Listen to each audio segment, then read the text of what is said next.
you. When Jesus had crossed again in the boat to the other side, a large crowd gathered around him, and he stayed close to the sea. One of the synagogue officials, named Jairus, came forward. Seeing him, he fell at his feet and pleaded earnestly with him, saying, "My daughter is at the point of death.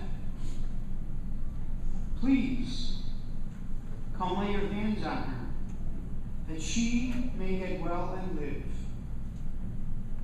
He went off with him, and a large crowd followed him and pressed upon him. There was a woman afflicted with hemorrhages for 12 years. She had suffered greatly at the hands of many doctors, and had spent all that she had. Yet she was not helped, but only grew worse. She had heard about Jesus, and came up behind him in the crowd and touched his cloak. She said, "If I but touch his clothes, I shall be cured." Immediately, her flow of blood dried up. She felt in her body that she was healed of her affliction.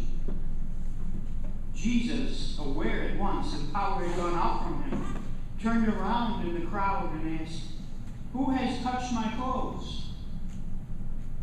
But his disciples said to Jesus, "You see how the crowd is pressing upon you, and yet you ask, 'Who touched me?'" And he looked around to see who had done it. The woman, realizing what had happened to her, approached in fear and trembling. She fell down before Jesus and told him the whole truth. He said to her, "Daughter, your faith has saved you. Go in peace and be cured of your affliction." While he was still speaking, people from the synagogue official's house arrived and said, "Your daughter has died. Why trouble the teacher any longer?" Disregarding the message that was reported, Jesus said to the synagogue official, "Do not be afraid, just have faith." He did not allow anyone to accompany him inside except Peter, James, and John, the brother of James. When they arrived at the house of the synagogue official, he caught sight of a commotion, people weeping and wailing loudly. So he went in and said to them, "Why this commotion and weeping? The child is not dead, but asleep." And they ridiculed him. Then he put them all out. He took along the child's father and mother, and those who were with him, and entered the room where the child was. He took the child by the hand and said to her, "Talitha cum," which means, "Little girl, I say to you, arise." The girl, a child of 12, arose immediately and walked around. At that, they were utterly astounded. He gave strict orders that no one should know this, and said that she should be given something to eat. The Gospel of the Lord. Praise to you, Lord.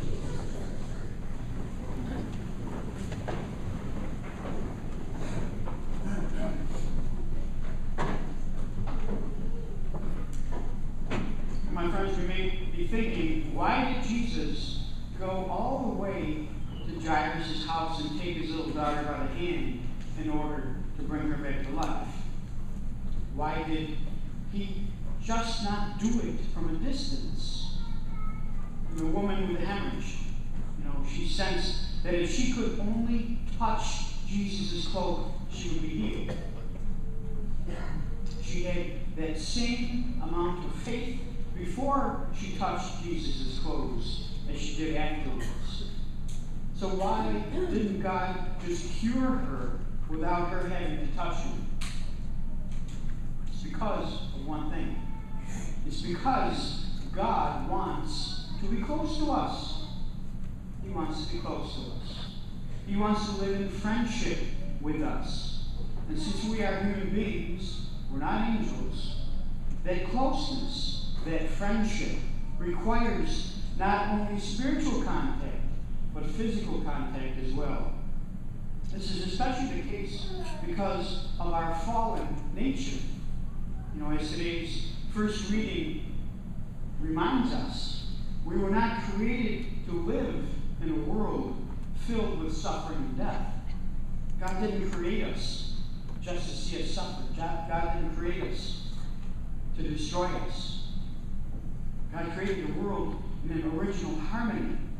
And it was only when our first parents, Adam and Eve, let themselves be deceived by the devil. They stopped trusting in God, and they disobeyed God's command. And that's when harmony was shattered. Evil, death, and suffering flooded the entire world. And those things fill us with fear, with dread, with anxiety.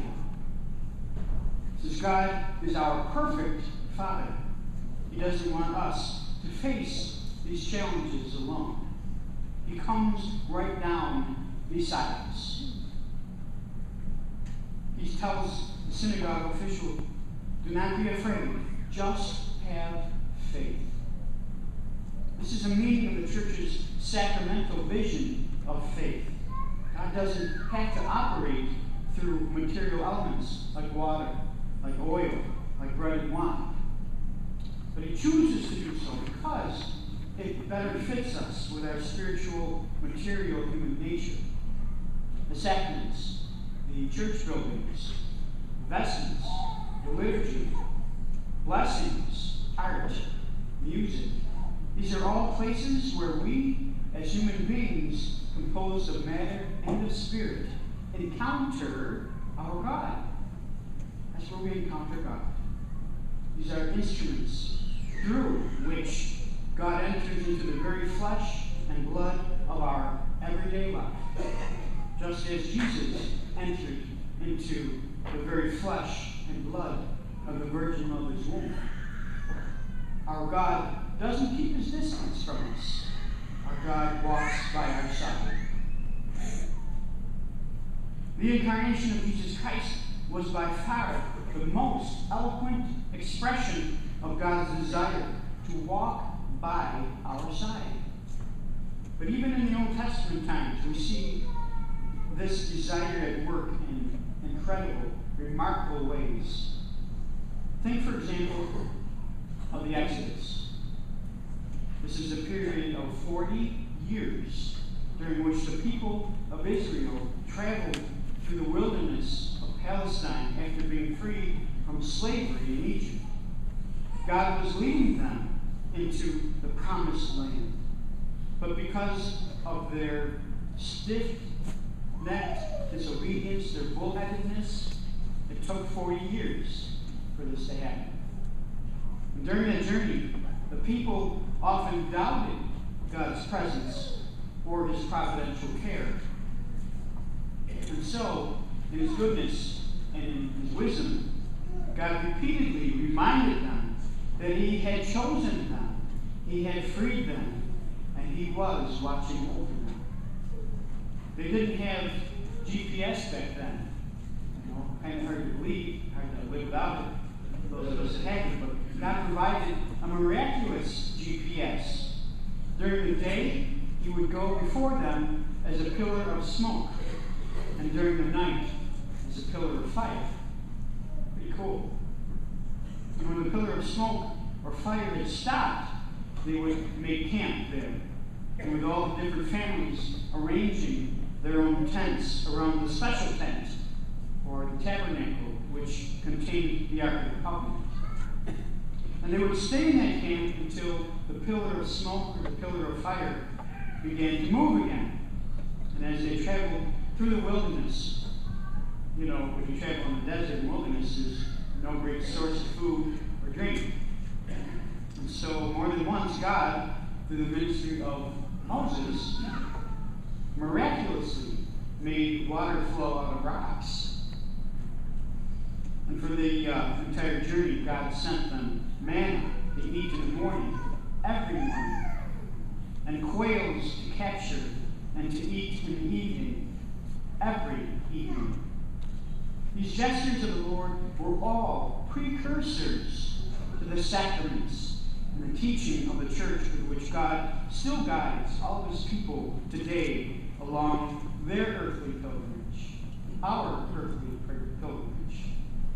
Jesus walked the streets of Galilee, but Jairus went out to meet him and to ask him to come to his house and to cure his dying daughter. Jesus walked amidst all the crowds, but the woman with a hemorrhage pushed her way through all the people and reached out to touch his cloak, his clothes, and she was healed.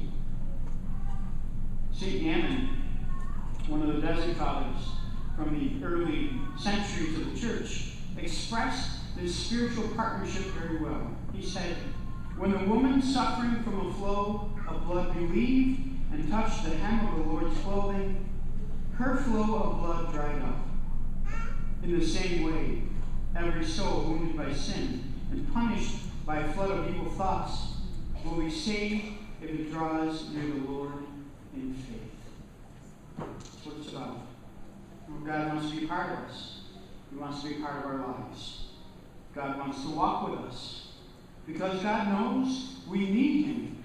God knows we need his guidance and encouragement if we are going to journey safely through this very fallen world and into his heavenly kingdom. So how blessed we truly are to know that God is always with us. God is always beside us. And today, as Jesus renews his commitment to be our companion through life, let's renew our commitment to make good use of all the gifts that God has given us through his church. Now, not just the sacraments, but also the sacramentals. Sacramentals are small signs of our faith in God's presence, such as holy water, house blessings, crucifixes, rosaries, sacred images. We indeed are the fortunate ones because we know that God is always, always at our side. The Lord wants everyone to know this. He wants his life to guide the steps of all people, especially those who are weighed down by suffering, those who are weighed down by ignorance, those who are weighed down by discouragement. We all know people who are making their way through life, carrying heavy burdens like that, without the help of Jesus Christ, without the help of his church, without the help of God's grace. So is there a better way for us to show God our gratitude and devotion, and by helping to lighten their load? And is there any better way to help lighten their load than to be Christ's messengers to them, to walk by their side as Christ has walked by our side? And friends, in our Eucharist today, renewed by the sacred Mass that we celebrate, let's lift our eyes, let's lift our hands, let's lift our hearts this week to our neighbors who haven't yet discovered God's presence in their lives, or who may have forgotten him. And with the love of Jesus Christ burning in our hearts, let's share with them the strength and hope that Christ has shared with each one of us.